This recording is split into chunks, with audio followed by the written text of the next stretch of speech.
welcome back to the third session of Vector. मेरा नाम इम्तियाज अहमद शेख है and मैं फिजिक्स पढ़ाता हूँ. I am the founder and director of IT and Science Point and I'll be teaching you the third session of vectors. But before I do that, मैं आपको जरा quickly remind करा देता हूँ कि हमने सेकंड सेशन में क्या पढ़ा था. सेकंड सेशन में हमने दो इंपॉर्टेंट लॉस पढ़े थे. Both the laws were about addition of vectors. The first was triangle law of vector addition, जहां पर हमने जाना कि डायग्रामेटिकली ज्योमेट्रिकली आप वेक्टर्स को किस तरह से ऐड कर सकते हैं. ट्रायंगल लॉ के अंदर हमने ओपन पॉलीगॉन लॉ के बारे में पढ़ा एंड क्लोज्ड पॉलीगॉन लॉ के बारे में पढ़ा. Then we studied about an advanced level of vector addition which is called as parallelogram law of vector addition. In case अगर आपको ये दो सेशंस के बारे में नहीं पता है, then you may not enjoy this session at all because तुम्हें कोई चीज कनेक्ट नहीं हो पाएगी. So what I will recommend you is that you see the vector का session 2 and you study about the law of vector addition and then come back to this session. यहाँ पर in this session we'll be mostly looking at the application of these two laws into numericals and how to solve problems. So I'll be starting with the problem itself, but before I do that, मैं आपको थोड़ा सा rewind करा देता हूँ कि parallelogram law of vector addition था क्या और triangle law of vector addition था क्या. So a quick revision.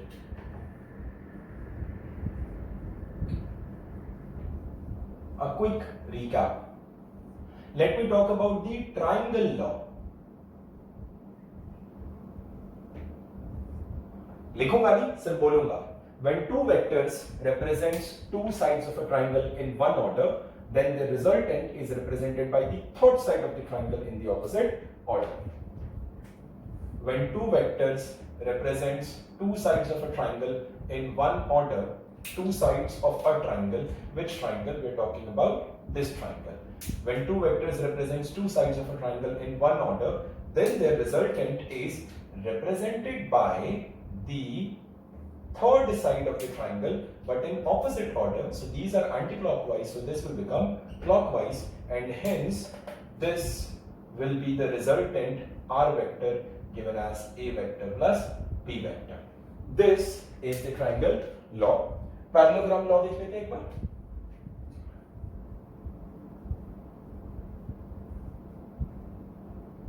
Parallelogram law. Again the statement.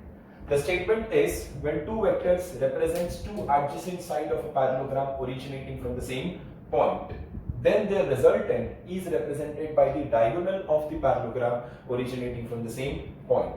This is how the diagram look like.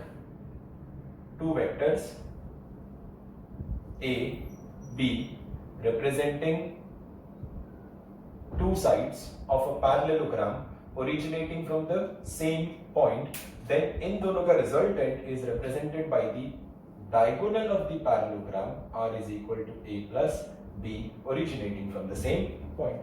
And इसके लिए हमने formula पढ़ा हुआ था कि I am representing this by small r, however you can also represent this by capital R. तो हमने देखा था that the resultant vector was under root of a square plus b square plus 2ab cos of theta. चलो इसको small r बोल देता हूँ क्योंकि मैंने यहाँ पर small r दे रखा हुआ है. In this case, this angle, this whole angle was theta, and the angle of the vector, this particular angle phi, was represented as tan of phi is equal to b, or in this case small b, sin of theta upon a plus b cos of theta. How do we do that? मैंने बताया था आपको इस diagram को ऐसे extend कर दो, यहाँ से परपेंडिकुलर ड्रॉप कर दो, and if this is b, this becomes b. If this is theta, this becomes theta. So this becomes b cos of theta, and this becomes b sin of theta, and that's how we're able to write down both the magnitude as well as the direction of the vector. Now that was a quick recap. अब हम जाते हैं कुछ questions करने के लिए. So let me pick up few questions and we will try to solve them. The first question is, मैं question read भी कर रहा हूं, लिख भी कर रहा हूं, तो आप भी इसको सुनकर लिख सकते हैं. Two forces P and Q are in the ratio 1:2. if their resultant is at an angle tan inverse root 3 upon 2 to vector P, then angle between vector P and vector Q is, ये हमसे पूछा गया है. The options that we have been given are tan inverse half. The second option that we have is 45 degree. The third option that we have is 30 degree. And the fourth option that we have is 60 degree. तो अब इस question को मैं solve करने वाला हूं. But before I go on to solve this question, what I want is you're supposed to pause the video, solve the question by yourself, and then resume the video to look at the solution कि मैं इसको कैसे solve करने वाला हूँ. So just take a couple of seconds का break to pause the video and try attempting yourself.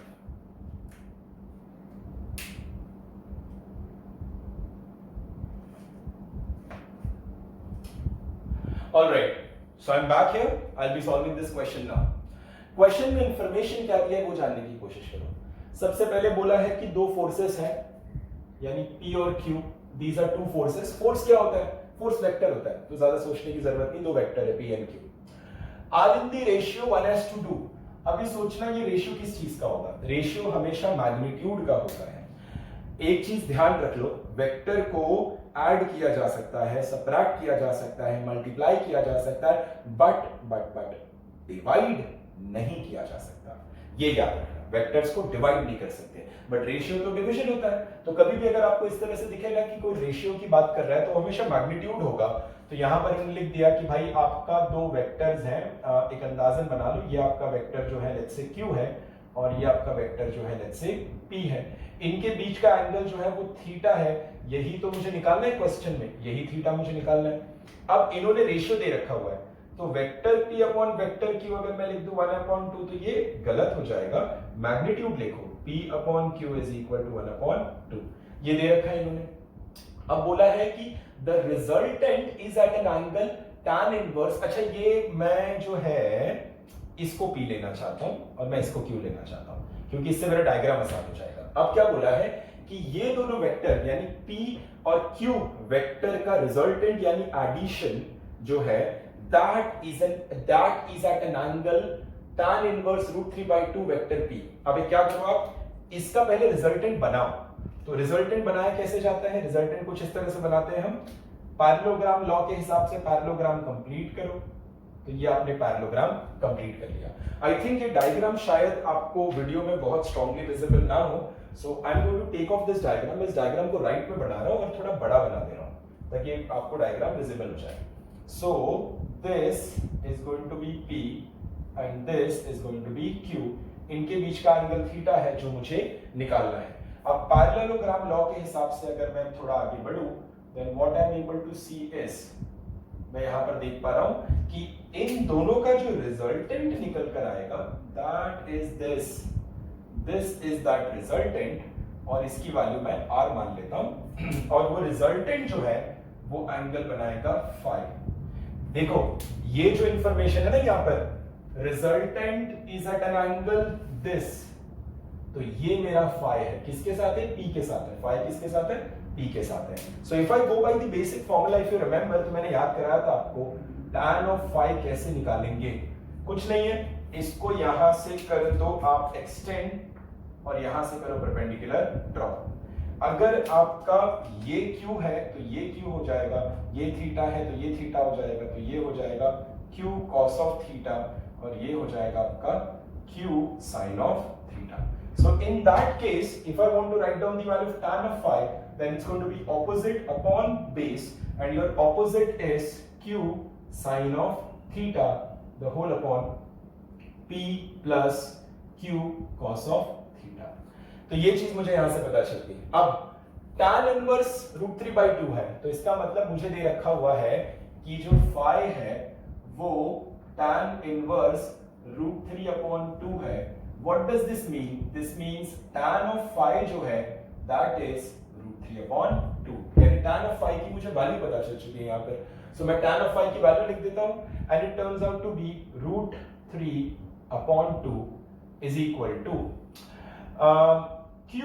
एक काम करते हैं, मैं इसमें से Q कॉमन निकाल रहा हूँ. तो मैंने लिखा Q sin of theta upon Q common निकाला तो अंदर बचा P/Q plus cos of theta. I hope आपको कॉमन निकालना आता है, ये आपने 10th तक पढ़ रखा हुआ है. अब यहां पर देखो ये Q कट जा रहे हैं न्यूमरेटर डिनोमिनेटर में से, मल्टीप्लिकेशन में थे ना, दे गॉट कैंसल्ड. अब यहां पर देखो ये वाली वैल्यू जो आपने P/Q का रेशियो निकाला है वो यहां पर पुट किया जा सकता है and when you do that you get √3/2 is equal to sin of theta plus or sin of theta upon P/Q is half plus cos of theta. अब जो है हम क्या करेंगे, now we are going to rearrange this and इसको rearrange करने के बाद we'll see what can be done in this question. तो मैंने क्या किया, इसको यहाँ लेकर आ जाता हूँ, इसको यहाँ लेकर चले जाता हूँ. So I've got √3/2 plus √3 cos of theta is equal to 2 sin of theta. √3/2 plus √3 cos of theta is equal to 2 sin of theta. Now we have a trigonometric equation and this is one equation that we need to solve. Then how do we address this? इसको हम किस तरह से address करेंगे? Let's try to figure out कि हम क्या कर सकते हैं इस केस में. मैं इसको रब कर रहा हूं. I need some space to solve this question.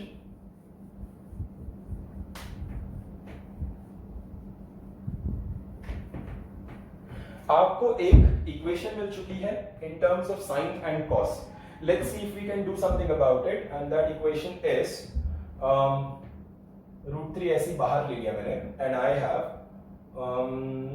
2 multiply कर दो दोनों तरफ. So what I'm doing is I am multiplying both side by 2. तो मैंने यहाँ 2 मल्टीप्लाई किया, मैंने यहाँ भी इसके साथ 2 मल्टीप्लाई किया, यहाँ भी 2 मल्टीप्लाई किया. तो ये दोनों हो गए कैंसिल और √3 को मैंने बाहर निकाला. अगर मैं √3 को बाहर निकाल दूं then I have 1 plus 2√3 cos of theta is equal to 4 sin of theta. That is the equation. अब एक चीज ध्यान रखना, ट्रिग्नोमेट्रिक इक्वेशन बन चुकी है, साइन और कॉस की वैल्यू है. हमें ट्रिग्नोमेट्री की बेसिक्स हमने 10th तक क्या पढ़ रखा है, हमने 10th तक का ट्रिग्नोमेट्रिक का बेसिक पढ़ रखा है कुछ इस तरीके से कि हमने पढ़ रखी है ट्रिग्नोमेट्रिक आइडेंटिटी हमने पढ़ी थी. और ट्रिग्नोमेट्रिक आइडेंटिटी क्या थी, sine square theta plus cos square theta is equal to 1. और हमने पढ़ा था sec square theta is equal to 1 plus tan square theta. फिर हमने पढ़ा था cosec square theta is equal to 1 plus cot square theta. तो हमने ये सारी चीजें पढ़ रखी हुई है. अब जो है we will be applying some of these in solving this problem. तो मैं क्या कर रहा हूं, I'm squaring both sides. मैं दोनों तरफ इसको स्क्वायर कर रहा हूं. The only reason is sin theta and cos theta are very difficult to connect to each other. However, when you square both sides, then you can connect to each other. आप square करने के बाद आप इनमें से कुछ ना कुछ अप्लाई कर सकते हो. And I will be applying this sin square theta plus cos square theta equal to 1. So squaring both sides, I get √3 का square is going to be 3. 1 plus 2√3 cos of theta the whole square is equal to 16 sin square theta. That is what we have got. अब जो है इसको open करो, 3 इसको open कर दे, a square plus b square that is 12 cos square theta plus 2ab that is 4√3 cos of theta is equal to 16 sin square theta. अब जो है आप इसको देखो कितना आसान किया जा सकता है. What I am doing here is कि 3 अंदर लेके चले गए plus 3 into 12 is 36 cos square theta plus 12√3 cos of theta is equal to 16. अब sin square theta को मैं लिख रहा हूं 1 minus cos square theta. I'm using this identity over here. मैं सबको cos में लाना चाह रहा हूं. So what I have is 36 cos square theta यहां से and minus 16 cos square theta. तो यहां पर आ जाएगा, then it's going to be plus 16 cos square theta. Then I have plus 12√3 cos of theta and then I have 3 and 3 और ये 16 यहाँ पर आ जाएगा, तो 3 minus 16 it's going to be minus 13 equals to 0. तो यहाँ पर we have 36 plus 16, we have got 36, 46 and 52 cos square theta plus 12 root 3 cos of theta minus 13 equals to 0. अब ये बन गया है क्वाड्रेटिक इक्वेशन. कैसे क्वाड्रेटिक बना है समझने की कोशिश करना. Let cos of theta be equal to p. अगर और p मत मानो, p तो हम ऑलरेडी यूज कर चुके हैं. Let's say let cos of theta be equal to x. तो आपका क्वाड्रेटिक इक्वेशन निकल कर आ गया 52x square plus 12 root 3x minus 13 equal to 0. Now what you need to do is you need to solve this equation for x, and let's figure out how do we solve this equation for x. Let's see कि हमने कहीं पर कुछ mistake तो नहीं किया. यहाँ पर we have 52 cos square theta. 52 कैसे आया? इसको 52 कैसे आएगा ये? A square plus b square, that is 4 3s are 12 cos square theta, and this was root 3. It was like 2 root 3 and 4 sin theta, so 12 36 cos square theta, and sin square theta is 1 minus cos square theta, 36 plus 16. It turns out to be 52.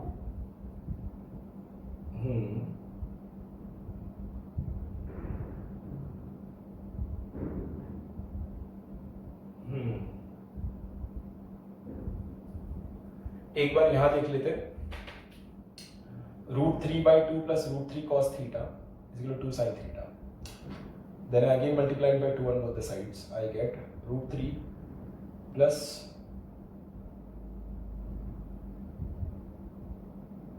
root 3 cos theta is equal to 2 cos theta. So we've got 2 root 3 cos theta and 4 sin of theta. And then I take root 3 common. Okay. So we have made a very sort of very blunder mistake. It's a calculation error that I've done, and this is something that you should not be doing. तो एक काम करते हैं, ये calculation error ठीक करते हैं. The mistake is from this step to this step. ध्यान देना, if you take root 3 common, तो जब आपने root 3 common लिया तो यहाँ पर ये extra root 3 कहाँ से आ गया भाई? ये root 3 कहाँ से आ गया? That was the mistake that we made. root 3 हमने अंदर छोड़ दिया था. So let's take care of that. Let's fix that mistake. तो इसको हटाते हैं यहाँ से. Forget about this, right? और अब इसको स्क्वायर करते हैं. तो 1 plus 2 यानी कि अब यहाँ पर आ जाएगा 4 cos square theta plus 2 2s are 4. So यानी कि 4 cos of theta. So अब जो है आप इसको ओपन करेंगे तो 3 4s are 12 cos square theta, और यहाँ पर आपका आ जाएगा फिर से सिर्फ 12 आ जाएगा यहाँ पर. सो अब जो इसको सिंप्लीफाई करेंगे तो 12 plus 16 आपका आ जाएगा 28 cos square theta, एंड ये चीज मैंने बेसिकली इसको 12 भी रखो, 12 cos square theta plus 16 cos square theta. ये सिर्फ आपका 12 cos theta होगा एंड ये सिर्फ आपका 13 होगा. So we'll forget this and this will become 28 cos square theta, and now we have 28 cos square theta plus 12x minus 13. I think this is correct. I'll cross check. 28, this 13, and this is, yes, this is absolutely correct. अब इसको हम solve करने की कोशिश करते हैं. Let's see how do we figure out कि इसकी क्या वैल्यू हो सकती है. Let's try to figure out what can be the possible values of x. ये क्वाड्रेटिक हम सॉल्व कर रहे हैं. क्वाड्रेटिक को सॉल्व करने के बड़े स्टैंडर्ड तरीके होते हैं. One is the method of factorization.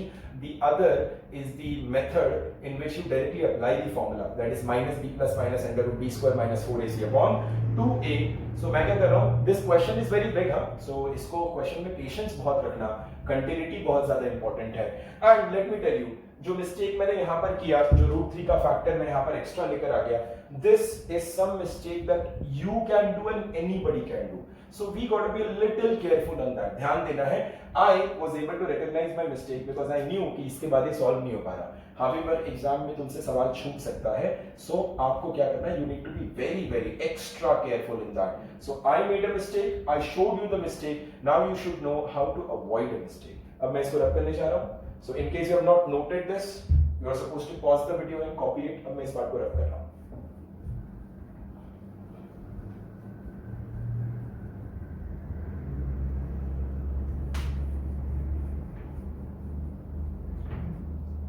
This is the equation that we need to solve.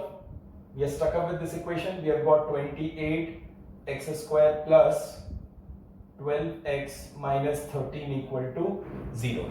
इसको आप दो तरीके से कर सकते हैं. Either you can do it by factorization method, जिसमें हम factors बनाते हैं, or you can do by the formula method. आप formula लेकर के भी solve कर सकते हैं. I will prefer to use the factorization method. मुझे factorization method ज्यादा पसंद आता है. तो factorization method में देखो, आपका जो प्रोडक्ट होना चाहिए क्वाड्रेटिक में, the product should be 28 into 13. कितना हो जाएगा ये? 28 into 13, which is going to be 28 into 10. कितना हो जाएगा? 280.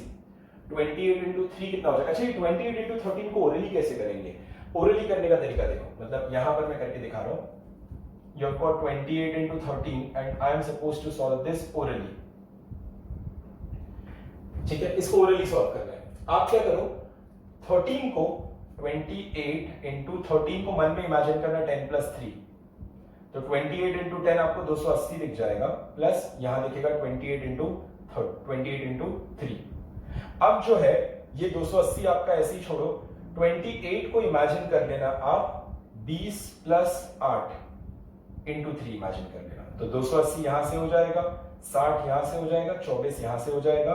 तो ये आपका निकल कर आएगा 364. If I'm not wrong, yes, this turns out to be 364. कैसे करेंगे? Orally करेंगे. 28 into 13. So 28 multiplied by 10 plus 3. 28 into 10 280 side में रखो. 28 into 3 नहीं समझ में आ रहा. 28 into 3 को इमेजिन करो 20 plus 8 into 3. 20 into 3 60 साइड में करो. आपने यहाँ पर 280 साइड में किया है, अब आपने 60 और साइड में कर दिया. और 28 8 into 3 वहां से बचा होता है 24. So you have got 280, you have got 60, you have got 24, which is going to be 364. This is one trick, a way in which you can orally multiply. However, ये चीज को डेवलप करने में थोड़ा सा टाइम लगेगा. So now you might find it to be a little uncomfortable. However, with time, practice करते करते करते, you're going to be very fine with that. So यहाँ पर मुझे दिख रहा है कि मुझे जो प्रोडक्ट चाहिए, वो प्रोडक्ट चाहिए मुझे 364, और मुझे यहाँ पर जो एडिशन चाहिए, the addition should turn out to be 12. तो ऐसे कौन से दो फैक्टर बनाए जा सकते हैं जिस केस में ऐसा हो कि प्रोडक्ट आपका 364 हो जाए और आपका जो एडिशन है वो हो जाए 12. So 364 को अगर मैं फैक्टराइज करूं, then I will look at 2 1 8 2 2 9 1 3 7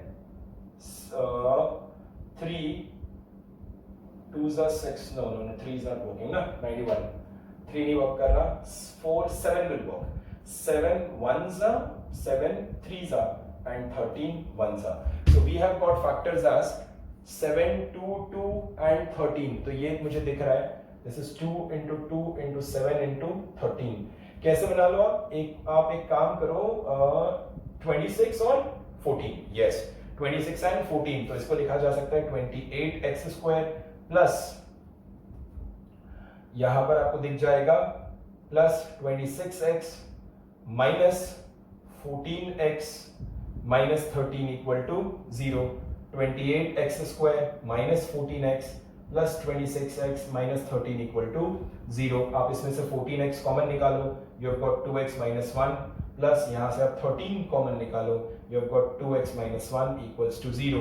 when you solve this you end up getting, therefore you end up getting 2x minus 1 multiplied by 14x plus 13 equals to 0. This is what we are able to get in this part of the solution, and what do we have? We have यहाँ पर we'll end up getting x equal to half. तो x की value यहाँ पर half निकल कर आ जा रही है. So यहाँ पर x को अगर आप हाफ पुट करेंगे, then that satisfies the overall expression, and the other value of x that you end up getting is x is equal to minus 13 by 14, which can be approximated as minus 0.92. तो ये दो possible value आपकी निकल कर आ जाएगी. अब इसमें x की वैल्यू जब हाफ है, इसका मतलब cos theta equal to half हो जाएगा. आई एम नॉट श्योर अगर तुम्हें स्पेस विजिबल हो रहा है. So what I am doing this कि मैं ये वाला पार्ट रख कर रहा हूं. Let's forget about this part. तो मुझे x की दो वैल्यू निकल कर आई है. x इक्वल टू हाफ कहने का मतलब है cos theta equal to half, और cos theta equal to half मतलब theta equal to 60 degree, and that certainly gives me this as the answer which is absolutely correct. हाँ, यहाँ पर मेरे पास एक और सॉल्यूशन है, but that will not match with any of the option, and hence I will only go ahead with x equal to half, which implies cos theta equal to half, which implies theta equal to 60 degree. So now this was a very interesting question which involved the application of parallelogram law of vector addition. उसका formula कैसे लिखा जाएगा, उससे trigonometric equation आएगी, उसमें हम trigonometry की identity लगाएंगे, फिर उसमें सब्स्टिट्यूशन मेथड यूज करेंगे, सब्स्टिट्यूशन मेथड यूज करके हम उसको क्वाड्रेटिक बनाएंगे, और क्वाड्रेटिक को हम चाहे तो फैक्टराइजेशन से सॉल्व करें या फॉर्मूला मेथड से करें. हम फैक्टराइजेशन से हमने इसको सॉल्व किया, we got the value, and that's how we were able to solve this question. A question थोड़ा सा बड़ा है, थोड़ा सा कॉम्प्लिकेटेड है. However, अगर तुम्हें सवाल समझ में आ जाएगा, then it's going to be very, very interesting. So what I want is कि just pause the video for a moment and note the solution. And in case you have any doubt, go back, see the solution. In case the doubt still remains, you will always have my number in the description. You can drop me a WhatsApp. We'll try to solve a couple of more questions ताकि हम vector addition को थोड़ा सा strengthen कर पाए और बेहतर तरीके से हम इसको समझ पाए. So we'll be solving few more questions as well. But before I venture into that, what I want is कि थोड़ा ट्रिग्नोमेट्री के बारे में जानते हैं. तो अब मैं इस पर अब करने जा रहा हूं. I'll be taking this off now. So please pause the video and note the solution.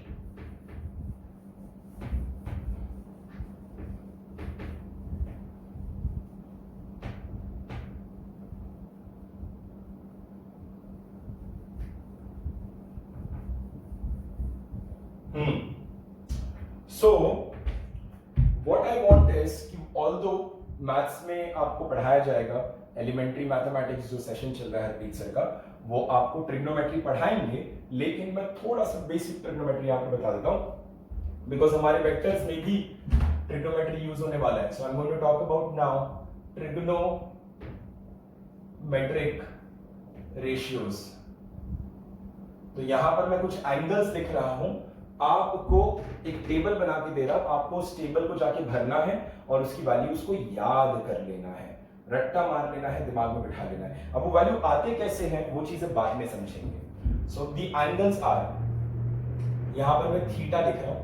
So theta 0 degree, 30 degree, 37 degree, 45 degree, 53 degree, 60 degree, 90 degree, 120 degree, 150 degree and 180 degree. So what I want is कि आपको ये सारे angles के trigonometric ratios को याद करना है. अब इसको निकालते कैसे हैं वो एलिमेंट्री मैथमेटिक्स में सर बताएंगे. इसमें से कुछ पुराने चीजें जो आप ऑलरेडी जानते हो, you know about 0, you know about 30, you know about 45, you know about 60, you know about 90. बाकी जो मैंने अंडरलाइन नहीं की है वो आपके लिए नई चीज है, बट ठीक है, तुम्हें पता लगाना है इसको. What I want is कि आप थीटा तो आपने लिख दिया यहाँ पर, अब आप इसका साइन थीटा निकालो, then you are supposed to calculate cos theta निकालो, cos थीटा मिल जाएगा तो tan of थीटा निकालो. अब sine theta, cos theta, tan theta आ जाएगा. So we obviously know कि cosec थीटा, sec थीटा और cot थीटा निकालना आसान है, because वो सब इन सब के इनवर्स हो जाएंगे. So you are supposed to calculate these. You need to tell me कि ये कितना है, ये कितना है, ये वैल्यू कितनी है, no? You need to tell me these values. तो इस तरह से हमारा एक रो कॉलम में बना दे रहा हूं जो आपको भरना होगा. अब इस चीज को मैं यहां पर भर रहा हूं बिकॉज मुझे इसका इस्तेमाल करना है, बट आपको भी ये चीज फिलअप करनी होगी.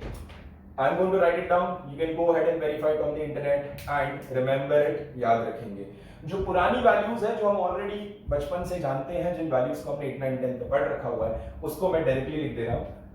साइन ऑफ 0 जो होता है वो 0 होता है. साइन ऑफ 30 जो होता है वो होता है हाफ होता है. साइन ऑफ 45 जो होता है 1/√2 होता है. साइन ऑफ 60 जो होता है वो √3/2 होता है. साइन ऑफ 90 1 होता है. ये हमने पढ़ रखा है. cos ऑफ 0 1 होता है. cos ऑफ 30 जो होता है वो √3/2 होता है. cos ऑफ 45 1/√2 होता है. cos ऑफ 60 1/2 होता है. cos ऑफ 90 0 होता है. tan ऑफ 0 0 हो जाता है. sin upon cos and sin of 30 जो आपका हो जाता है 1/√3 हो जाएगा. आपका tan ऑफ 45 1 हो जाएगा एंड tan ऑफ 60 आपका √3 हो जाएगा एंड tan ऑफ 90 आपका इंफिनिटी होगा, या फिर आप इसको बोलेंगे नॉट डिफाइंड. सो ये स्टैंडर्ड वैल्यूज हो गए. इसके अलावा आपको पता होना चाहिए कुछ और. साइन ऑफ 37 आपका होता है 3/5.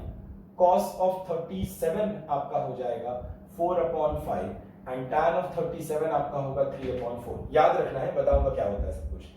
आपका साइन ऑफ 53 होता है 4/5. cos ऑफ 53 होता है 3/5 एंड tan ऑफ 53 होता है आपका 4/3.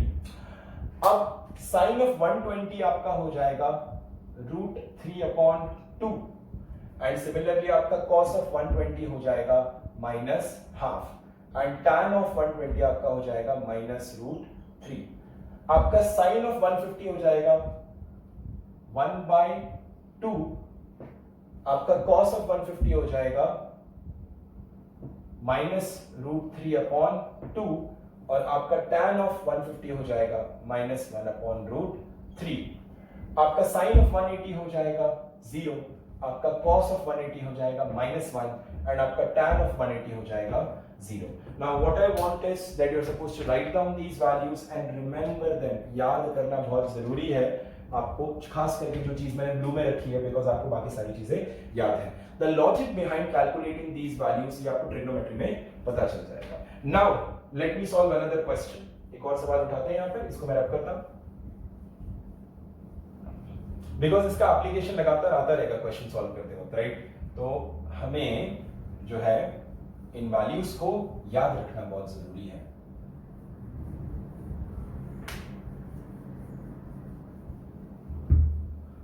Okay, alright. यहां पर एक क्वेश्चन लेने जा रहे हैं हम अभी. The question is two vectors of 10 units and 5 units make an angle 120 degree with each other. Two vectors of 10 unit and 5 unit. No. I think we've already solved this question. Yeah. No. We have already solved this question. We are not taking this. ये पिछले class में हमने किया है, मुझे just recall हो गया. So let's take another question. दूसरा क्वेश्चन लेकर के करते हैं. दूसरा क्वेश्चन हमारे पास मौजूद है. We have a lot of questions that we can solve. The second question that I'm taking is, all right. ये आपके solved questions में भी है. हाँ, चलिए देखिए. ये सॉल्व क्वेश्चंस का लास्ट क्वेश्चन है. The resultant of two forces, the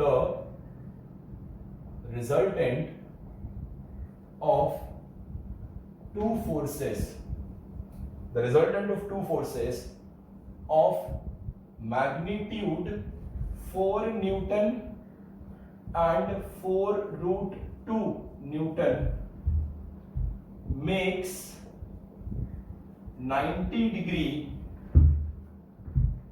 with the smaller force. कहा है कुछ इस तरीके से, बोला गया है then the angle between the two forces are, यानी कि दोनों फोर्सेस के बीच में एंगल क्या होगा। क्वेश्चन को समझा देता हूं मैं, आप जो है पॉज करके खुद से सॉल्व भी करना। उसने बोला है कि हमारे पास दो फोर्सेस हैं और ये दोनों फोर्सेस की वैल्यू है 4 न्यूटन और 4√2 न्यूटन, और इसका जो रिजल्टेंट है, इन दोनों फोर्स का जो रिजल्टेंट है वो 90 डिग्री बनाता है। किसके साथ बनाता है? स्मॉलर फोर्स के साथ। तो इसको सॉल्व करते हुए इंटरप्रेट करने की कोशिश करते हैं कि क्या होगा। हमारे पास दो फोर्सेस है, फाइन। जो रिजल्टेंट है, तो जो रिजल्टेंट है वो 90 डिग्री बना रहा है स्मॉलर फोर्स के साथ। तो अगर मैंने ये छोटा फोर्स लिया होता, मान लो यहां पर मैं छोटा फोर्स दे देता हूं, दिस इज 4 न्यूटन फोर्स। अब आपका 4√2 न्यूटन यानी दूसरा फोर्स, या तो मैं ऐसे बना दूं, मैंने बोला ये 4√2 है, या तो फिर मैं ऐसे रखूं कि भाई ये 4 न्यूटन है तो ये वाला आपका 4√2 है, या फिर मैं ऐसा रखूं कि भाई ये 4 न्यूटन है तो आपका ये वाला जो है वो 4√2 न्यूटन है। मुझे नहीं पता कि इनमें से क्या पॉसिबल केस है, बिकॉज मुझे दोनों वेक्टर्स के बीच के एंगल के बारे में नहीं बताया गया। In this case, the angle between the two vectors are acute. In this case, the angle between two vectors are at 90 degree. They are perpendicular to each other. And in this case, the angle between two vectors are obtuse. तो मुझे बताया नहीं गया यहाँ पर। However, इसमें एक point जो दिया गया है कि जो रिजल्टेंट है, अच्छा रिजल्टेंट है, रिजल्टेंट की बात करें, रिजल्टेंट बना लो। How will the resultant be? यहाँ भी रिजल्टेंट बना लेते हैं, यहाँ भी रिजल्टेंट बना लेते हैं। So आप अगर देखेंगे तो ये रहा रिजल्टेंट इस केस में, ये रहा रिजल्टेंट इस केस में, और यहां पर रहा रिजल्टेंट इस केस में। सो इसने बोला है कि resultant makes an angle 90 degree with the smaller force. छोटे फोर्स के साथ रिजल्टेंट को 90 डिग्री बनाना था, छोटे फोर्स के साथ रिजल्टेंट को 90 डिग्री बनाना था। और if you are able to see, resultant 90 degree छोटे फोर्स के साथ सिर्फ यहां बना सकता है, यानी कि ये दोनों डायग्राम जो है मुझे डिस्कार्ड करना होगा, बिकॉज यानी आपका जो एंगल है ऑब्ट्यूज। अब अगर ऑप्शन आपके सामने 4 ऑप्शन मौजूद है जेईई या नीट एग्जामिनेशन में, उन 4 ऑप्शन में आपको दिखता है कि 3 एक्यूट है, 1 ऑब्ट्यूज है, तो सॉल्व भी मत करो, सीधा ऑब्ट्यूज को मार्क कर दो, क्योंकि तुम्हें पता चल चुका है that the angle between the two forces जिसको आप कैलकुलेट कर रहे हो, it has to be obtuse. ये आपको यहां से पता चल चुका है। So what you can do is you can just note the 3 possibility and discard these 2. इसको और इसको discard कर दो and we will continue our question with that. So अब मैं थोड़ा space create करने के लिए इसको रब कर रहा हूँ। You can pause the video and note down the diagrams, the possible diagrams. तो मैं इसको रब कर रहा हूँ। तो हमारा जो सही डायग्राम बना है वो सही डायग्राम ऐसा है कि भाई ये आपका 4 न्यूटन है, ये आपका 4√2 न्यूटन है। सो इस तरीके से, ओ सॉरी फिर गलती कर रहे हैं भाई, no no no no, such a big mistake. ये आपका 4 न्यूटन है और ये आपका 4√2 न्यूटन है, और इन दोनों का रिजल्टेंट कुछ इस बराबर आ रहा है, इस प्रकार आ रहा है कि इन दोनों का जो रिजल्टेंट है that is this, resultant R making an angle 90 degree with the 4√2 Newton.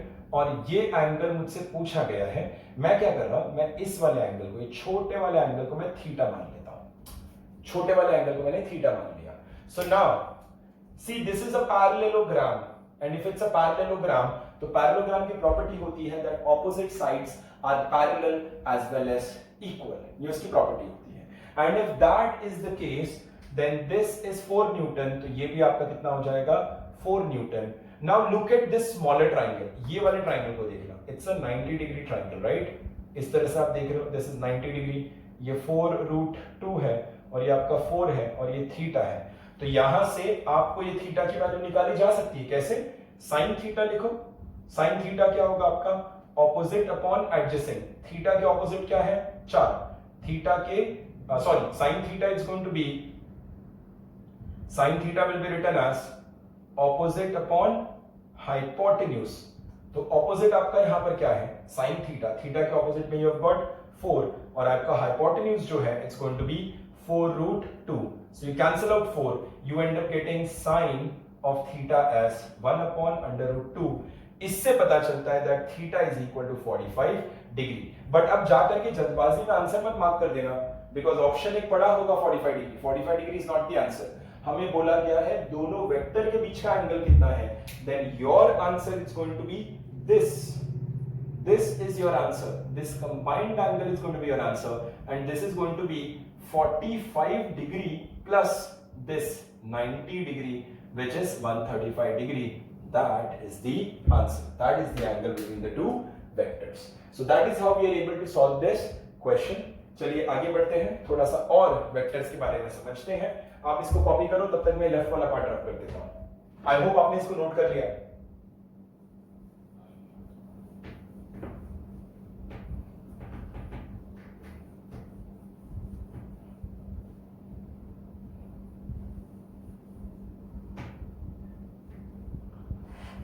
Yes.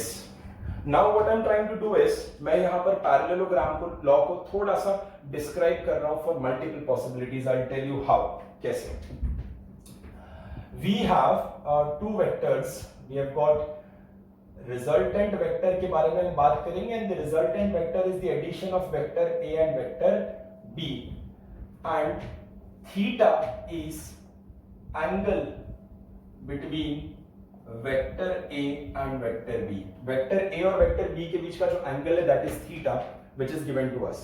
मैं यहां पर थीटा की मल्टीपल एंगल लेने वाला हूं. I am going to take 4 possible cases and we will see कि रिजल्टेंट कैसे दिखाया जाएगा. In the first case I am taking theta equal to 0 degree. मैंने थीटा 0 मान लिया, और अगर मैं थीटा 0 मान लूंगा तो हमारा डायग्राम कैसे दिखेगा ये दिखेगा. ये आपका वेक्टर ए हो गया और ये आपका वेक्टर बी हो गया. क्यों? दोनों पैरेलल वेक्टर है ना, दोनों एक ही डायरेक्शन में. आपका ए भी इसी डायरेक्शन में, बी भी इसी डायरेक्शन में, उसके बीच का एंगल कितना हुआ? 0. कैसे? ये वेक्टर ए था आपका, ये वेक्टर बी था, इनके बीच में एंगल थीटा है. थीटा को 0 पहुंचाओ, थीटा को 0 पहुंचाओगे तो बी ऐसे होते होते इसके पैरेलल हो जाएगा, right? So theta equal to 0 का आपका डायग्राम इस तरीके से दिखेगा. अब जो है आपका रिजल्टेंट जो निकल कर आएगा, वो रिजल्टेंट कैसा दिखेगा? इन दोनों को कंबाइन करने के बाद आपका रिजल्टेंट कुछ इस तरीके से दिखेगा. ये आपका रिजल्टेंट होगा, और ये रिजल्टेंट का वैल्यू कैसे दिखेंगे हम लोग? This resultant is going to be under root of A square plus B square plus 2ab cos of theta and cos of 0 degree, which will become r is equal to under root of a square plus b square plus 2ab, which is going to be r is equal to under root of a plus b the whole square. Therefore r की value निकल कर आएगी a plus b. यानी यहां पर when the angle between the two vectors is equal to 0 degree, जो vector होते हैं वो डायरेक्टली ऐड हो जाते हैं. they are directly added ना. a और b को मैंने डायरेक्टली ऐड कर दिया और r की वैल्यू लिख दी. ये तब हुआ जब थीटा बराबर 0 डिग्री हुआ. सेकेंड केस लेकर के समझते हैं. जब थीटा बराबर 90 डिग्री होगा तो क्या होगा? ये आपका वैल्यू हो जाएगा, this is going to be your vector A, और तब डायग्रामेटिकली वेक्टर बी दिखेगा. अब इनके बीच का एंगल आपको 90 डिग्री दिख रहा है. अब इन दोनों का अगर आप रिजल्टेंट देखेंगे तो मैं रिजल्टेंट यहीं पर बना दे रहा हूं, और चलो अलग से बना देते हैं. ये आपका वेक्टर ए था, ये आपका वेक्टर बी था, तो इन दोनों का resultant is going to be this parallelogram law. और ये r की वैल्यू अगर आप लिखना चाहेंगे तो आप लिखेंगे r is equal to under root of a square plus b square plus 2ab cos of 90 degree. cos 90 बराबर 0, तो आपका हो गया r is equal to under root of a square plus b square. This is one thing. Third possibility देखते हैं. Third possibility में I am putting theta equal to 180 degree. When I say theta equal to 180 degree, the diagram is ये आपका A है और ये आपका हो जाएगा B. The angle between them is 180 degree. दोनों एक दूसरे से ऑपोजिट डायरेक्शन में जा रहे हैं. इन दोनों केस में आपका रिजल्टेंट कुछ इस तरह से दिखेगा. This is going to be a resultant. अब रिजल्टेंट को मैंने राइट में क्यों दिखाया? क्योंकि मैंने डायग्राम के हिसाब से दिखा रखा है that A is greater than B. अगर A छोटा होता, B बड़ा होता, तो रिजल्टेंट लेफ्ट में होता. सिंपल से चीज है. अब जो है यहां पर अगर आप देखेंगे then you will be able to see that r is equal to under root of a square plus b square plus 2ab cos of 180 and we know that cos of 180 is -1, so ये बन जाएगा r is equal to under root of a minus b the whole square, so r is equal to modulus of a minus b. Now when I say modulus मैंने क्यों बोला, क्योंकि मुझे magnitude represent करना है। अब मैग्नीट्यूड जो है पॉजिटिव होना चाहिए, बट जब भी आप अंडर रूट लेते हैं तो आपको आंसर नेगेटिव भी आ सकता है, एंड हेंस मैंने आपको यहाँ पर मॉड्यूलस साइन के साथ दिखाया। मॉड्यूलस का मतलब होता है आंसर पॉजिटिव होना चाहिए। अब मॉड्यूलस फंक्शन होता क्या है, वो एलिमेंट्री मैथ्स में पैरेलली चलता रहेगा, वहां पर आप ज्यादा बेहतर तरीके से समझ पाओगे। यहां सिर्फ इतना याद रखो कि मॉड्यूलस का मतलब होता है पॉजिटिव आंसर चाहिए। मॉड्यूलस का मतलब you need a value which is positive. तो इस तरीके से 3 पॉसिबिलिटी मैंने आपको यहां पर एक्सप्रेस करके दिया है, and there can be n number of possibilities in vector addition. So मुझे लगता है आपने वेक्टर एडिशन काफी अच्छे तरीके से कर लिया है। अब जो है हम नेक्स्ट टॉपिक में वेंचर करेंगे, and that is called as vector subtraction. कि भाई एडिशन तो करना हमने जान लिया, अब वेक्टर को हम सबट्रैक्ट कैसे करेंगे वो हम जानेंगे अगले टॉपिक में। तो ये लेफ्ट वाला आप लोग जब तक नोट करेंगे तब तक मैं राइट में इसको क्लीन करके वेक्टर सबट्रैक्शन स्टार्ट करता हूं। यस,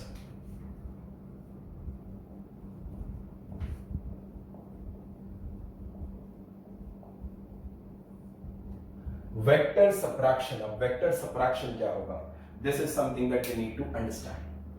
वेक्टर सबट्रैक्शन में what I am writing down here is r is equal to a minus b.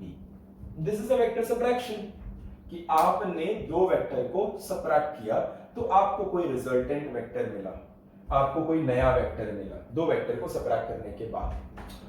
लेकिन एक बात समझना, हमने जो भी लॉ पढ़े वो लॉ वेक्टर एडिशन का था, चाहे हम उसको ट्राइंगल लॉ बोले, चाहे हम उसको पैरेललोग्राम लॉ बोले, चाहे उसको कोई भी लॉ बोले, but that was vector addition का लॉ। बट ये वेक्टर सबट्रैक्शन कहां से आ गया? वेक्टर सबट्रैक्शन के लिए मैं बता दे रहा हूं कोई लॉ नहीं होता, there is no law to govern vector subtraction. तो यहां पर वेक्टर सबट्रैक्शन किया कैसे जाएगा, थिंक अबाउट इट, सोचो।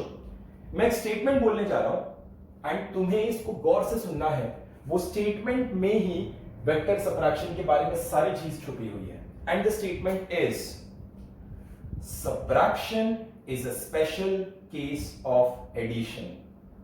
Subtraction is a special case of addition. सोचो, दिमाग लगाओ, दिमाग लगाओ, दिमाग लगाओ। क्या कहा मैंने? Subtraction is a special case of addition. ध्यान से देखना कैसे। यहां पर मैं स्टेटमेंट को लिख भी रहा हूं बकायदा, note subtraction is a special case of addition। कैसे इसको समझाने की कोशिश करेंगे, थोड़ा ध्यान देना। आई एम सेइंग कि 5 minus 3 is equal to 2। What do you mean by this? It is subtraction। 5 में से 3 आपने निकाल दिए, 5 minus 3 equal to 2। It's a case of subtraction, but I can also represent this as addition। देखना कैसे? This is subtraction, clear cut case of subtraction। However, I am going to represent this as addition। और मैं कैसे represent करूंगा इसको? मैं addition form में कैसे लिखूंगा? addition form में कुछ इस तरह से लिखा जाएगा। I will write this as 5 plus minus 3। क्या लिखा मैंने? 5 plus minus 3 in a bracket is equal to again 2। It's the same thing। So subtraction is a special case of addition where the other number becomes negative। 5 minus 3 is equal to 2 can be written as 5 plus of minus of 3, which is again 5 minus 3। So subtraction is a special case of addition। addition का एक special case है जिसमें दूसरा number जो होता है वो negative हो जाता है, राइट? यही चीज हम यहां पर यूज करने वाले हैं। यहां पर मैंने आपको लिख करके दिया कि resultant is equal to a minus b। There is no law governing this, मैं कुछ नहीं कर पा रहा। However, I can write this as modified version देखना, resultant is equal to a plus of minus of b। अब आप देखेंगे तो ये हमारा फर्स्ट वेक्टर है, ये कंबाइंड हमारा सेकेंड वेक्टर है, और इनके बीच में जो ऑपरेशन परफॉर्म हो रहा है दैट ऑपरेशन इज एडिशन, और एडिशन के लिए we have all the laws in the world, हमने पढ़ रखा हुआ है, we have got triangle law, open polygon, close polygon and parallelogram law. So subtraction is a special case of addition, is something that you need to understand. अब मैं vector का subtraction आपको करके दिखाऊंगा using the concept of triangle law, कि triangle law से vector के subtraction को कैसे करेंगे. ध्यान दो.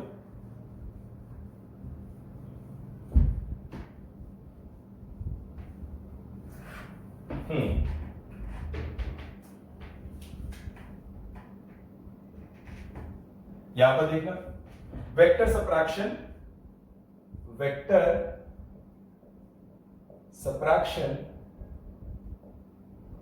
using triangle, or let me write it as triangle law.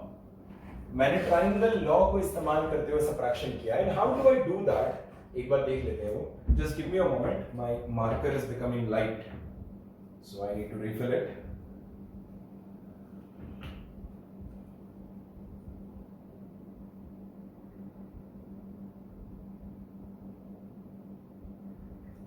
Yes.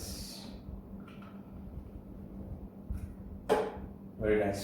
अब जो है we'll be doing vector subtraction using triangle law. कैसे करेंगे देखना. Now we have two vectors. अब हमें दे रखा हुआ है that this is, let's say, vector B and this is vector A.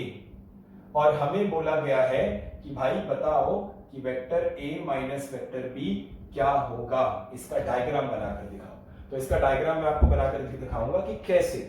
अब यहां पर मैं इसको लिखूंगा, डायग्राम थोड़ा बड़ा कर देते हैं. ये आपका A हो गया और ये आपका हो गया B, vector B and this is vector A. अब जो है मुझे A माइनस B करके दिखाना है.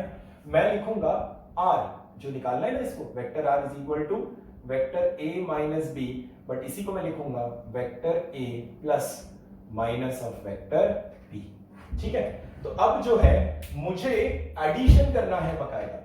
आई need to do addition, but इस एडिशन को करने के लिए I need a vector minus B. मेरे पास B वेक्टर डायग्राम में दिख रहा है, बट मेरे पास माइनस B वेक्टर नहीं है. ध्यान देना, I have B vector in the diagram but I do not have minus B vector. So in that case, see, this is what the diagram was, right? The diagram was like this, and this was vector A and this was theta. This was, what is theta? Theta is the angle between the two vectors. दोनों vector के बीच का angle है ये. तो इसने मेरे को बोला है कि वेक्टर A दे रखा है, B दे रखा हुआ है, इसके बीच का एंगल दे रखा हुआ है, और मुझे वेक्टर को ऐड करना है. बट इस एडिशन को करने के लिए मुझे B वेक्टर नहीं चाहिए, मुझे माइनस ऑफ B वेक्टर चाहिए. एंड हमने पढ़ा है negative of a vector. What do you mean by negative of a vector? Magnitude remains the same, direction reverses. इसका मतलब अगर आपका B वेक्टर ये है, तो आपका इसी का उल्टा, यानी कि ये आपका जो हो जाएगा माइनस B वेक्टर हो जाएगा. ध्यान से देखना, ये आपका हो जाएगा minus B vector. I hope you are able to understand. ये फिर से एक बार देखते हैं हम लोग. ये अगर आपका B वेक्टर है तो आपका माइनस B वेक्टर जो है इसी का उल्टा होगा और सेम मैग्नीट्यूड होगा. तो अब मेरे क्वेश्चन में मैं B वेक्टर को रिप्लेस कर दूंगा माइनस B वेक्टर से. सो अब मेरा जो है ये हो चुका है माइनस B वेक्टर. अब मुझे इन दोनों को ऐड करना है. इन दोनों को मैं कैसे ऐड करूंगा? एज पर triangle law, two vectors which needs to be added. In this case, I need to add vector A and I need to add vector minus B. They should represent two sides of a triangle. Yes, they are representing two sides of this triangle in one order.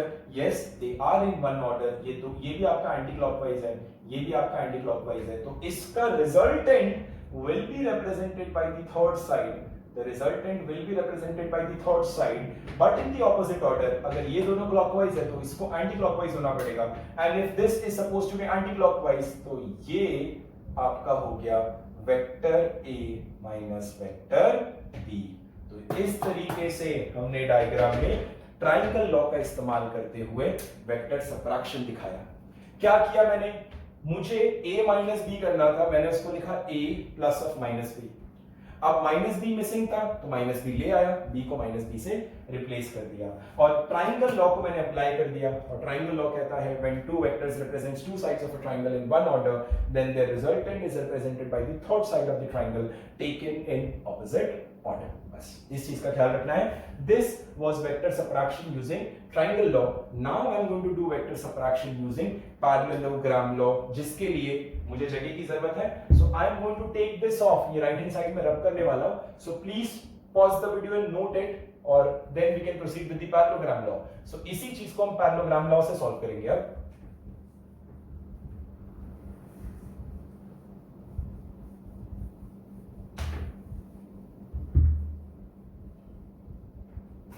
All right, so now parallelogram law.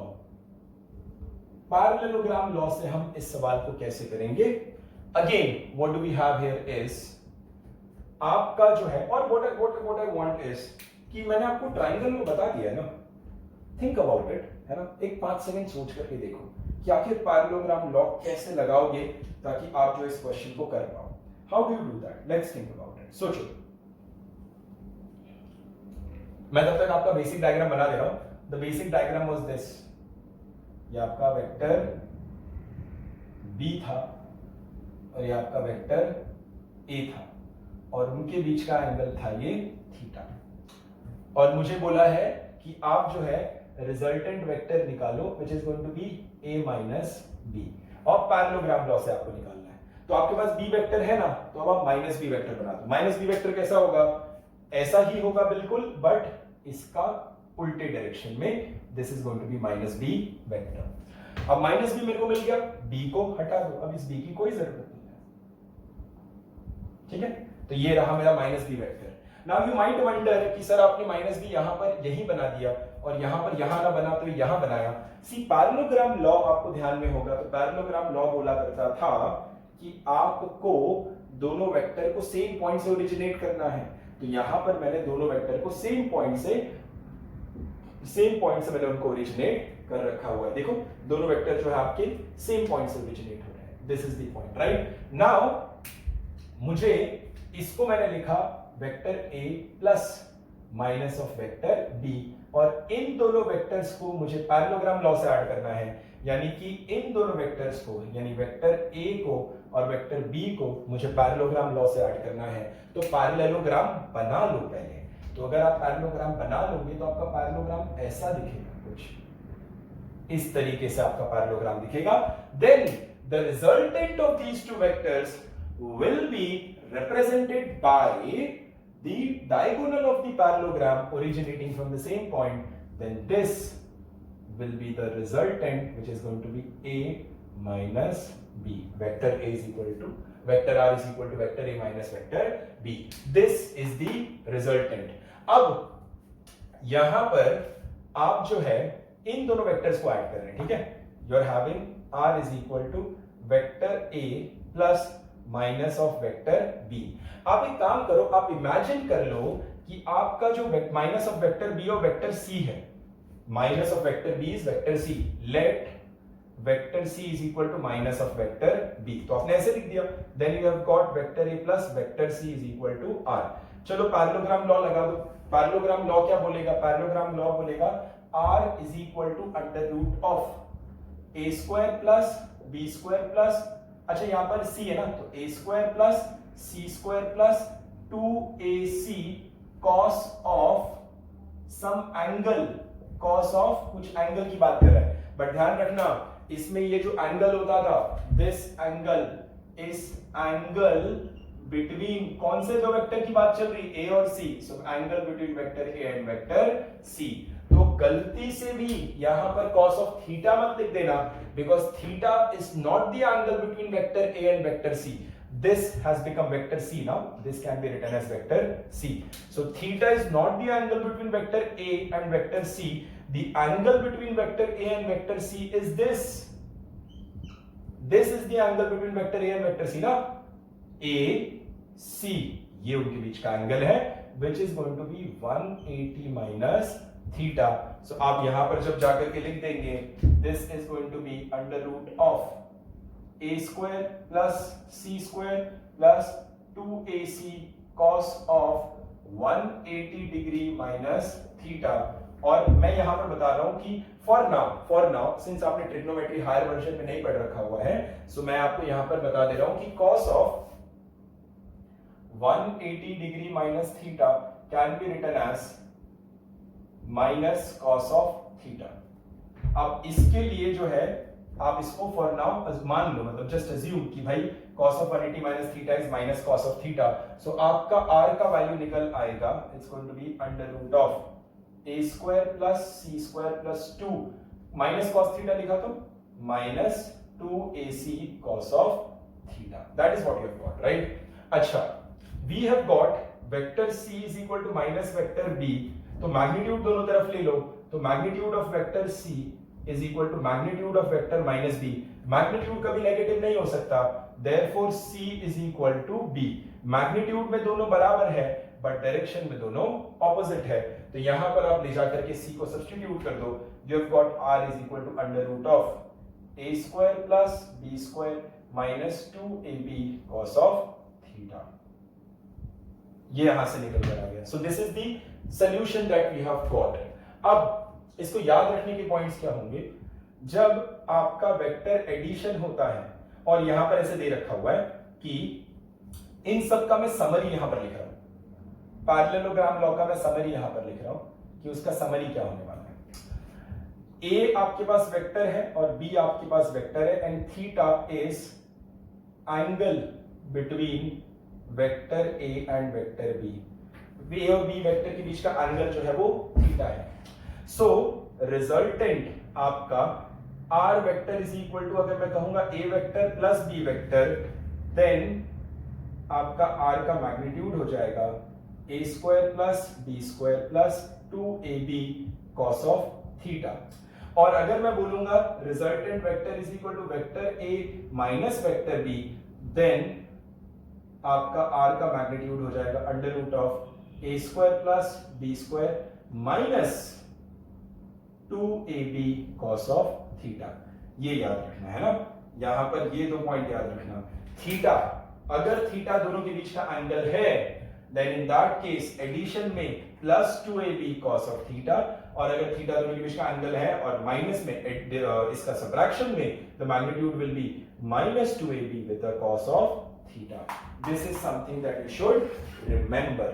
ठीक है, ये parallelogram law का इस्तेमाल करते हुए हमने vector के subtraction को समझा है. You can keep this separate. ये समरी जो था, this summary was for parallelogram law. तो अब आपको क्या करना है, you're supposed to just pause the video and make your notes, because I'm going to take it off right now and we will try to solve a question. एक सवाल करने की कोशिश करेंगे इसके ऊपर, right? So now I suppose कि आपने इसको कॉपी कर लिया है, अब मैं इसको रब करने जा रहा हूं.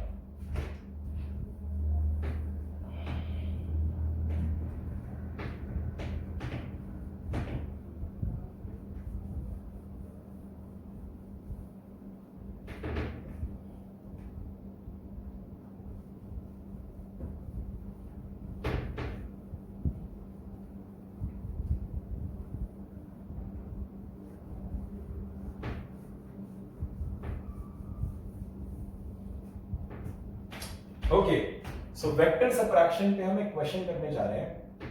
क्वेश्चन में रीड आउट कर रहा हूं, आपको क्वेश्चन नोट करना है, then I will explain you the question.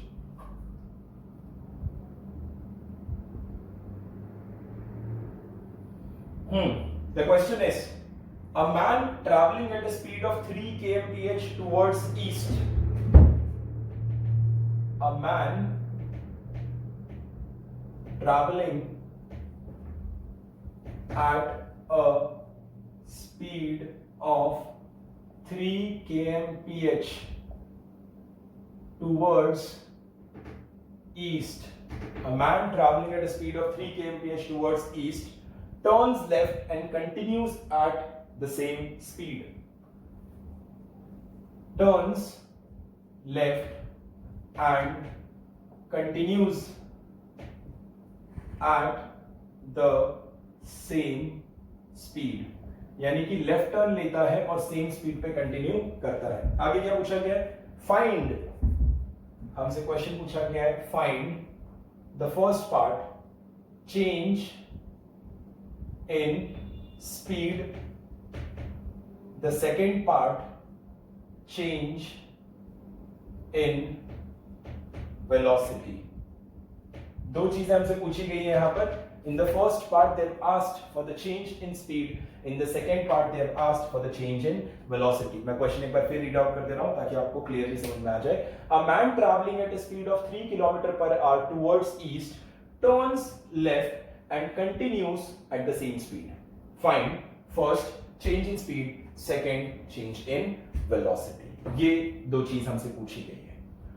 अब pause the video, go back, खुद से करो, ट्राई करो, देखो स्पीड वेलोसिटी दो डिफरेंट चीजें क्यों पूछी गई है, क्या दोनों डिफरेंट होता है? If the answer is yes, क्या आंसर दोनों के डिफरेंट आएंगे?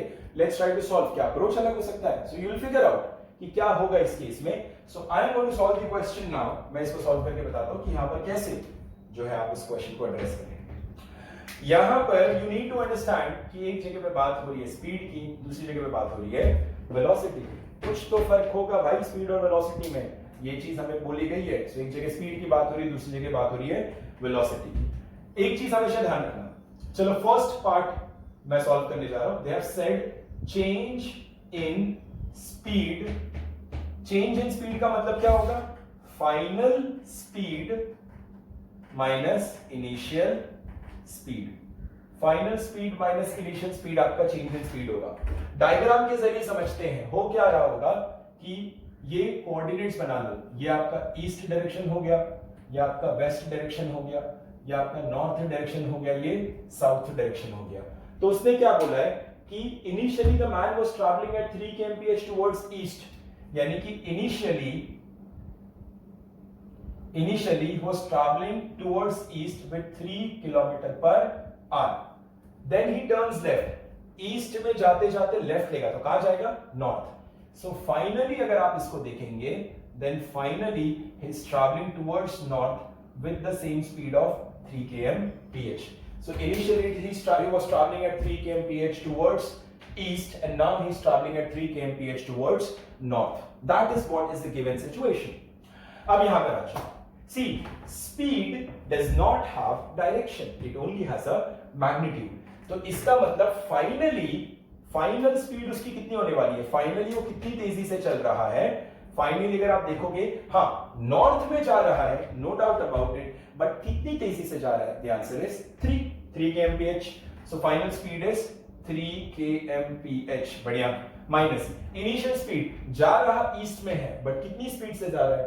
3 kmph। तो आपका इनिशियल स्पीड भी क्या हो जाएगा? 3 kmph। द आंसर इज 0, यानी स्पीड में कोई चेंज आया ही नहीं। जितनी तेजी से वो पहले चल रहा था उतनी तेजी से वो बाद में चल रहा है। See, you can see here the only thing that has changed here is the direction. Initially he was traveling towards east, now he is traveling towards north. Now that is change in speed. Let's address the second part. The second part says change in velocity.